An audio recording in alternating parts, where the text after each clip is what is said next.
Virtuoso. What's your question for Mr. Lampley? Hey, how you doing, Joel? Jim, it's a pleasure to talk to you. I just want to say deeply, man, I want to thank you for all the hard work you did at HBO Sports. You, Roy, Lennox, Manny Stewart. I love Manny Stewart. His insight into the sport was truly invaluable. I want to thank you for making my Saturdays with my family really enjoyable, man. Thank you. One of my questions is, Before you go forward, let me just say one thing. Thank you for mentioning right there the closest male friend I've ever had in my life. And Emmanuel Steward was way beyond a great trainer and way beyond a great broadcaster. He was a great, great man. And he was the best friend I ever had. So I'm glad his name made it into this conversation. Thank you. no problem, Jim. I just wanted to mention real quick. Is it true that you once broadcasted live sports for HBO back in the '80s with Wimbledon?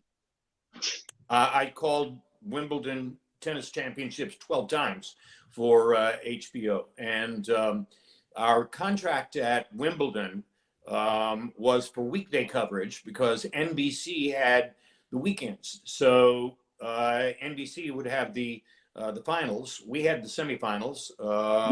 We had most of the action leading up to the last couple of rounds. But our weekday coverage from Wimbledon was 6 hours of tennis, no commercials.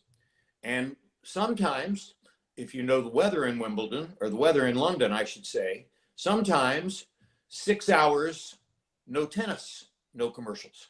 So I did some of my greatest television commentary killing time at Wimbledon when there was no tennis to be seen. And I was sitting there with Arthur Ashe, Billie Jean King, Martina Navratilova, John Lloyd, all of our great expert commentators on that telecast. Never forget it. One of my favorite experiences in broadcasting. Okay, Jim. One more question, and then I go because I don't want to. I'm sorry, Virtuoso. I got too many people. I'm so sorry. I don't mean to do that, but I'm short on time.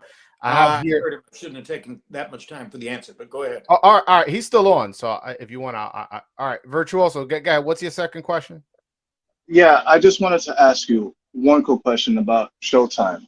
Do you see the parallels between them and what HBO happened in the twilight of its boxing broadcasting run?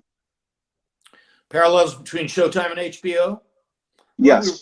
we were both premium pay cable services, and of course they're still doing it, and we're not. Is Mauro still calling their fights? Yes, I believe he is, but I believe people are just kind of upset with the lack of dates, and people are wondering what's happening. So the financial formulas have changed to get more bang from your buck out of streaming and pay-per-view.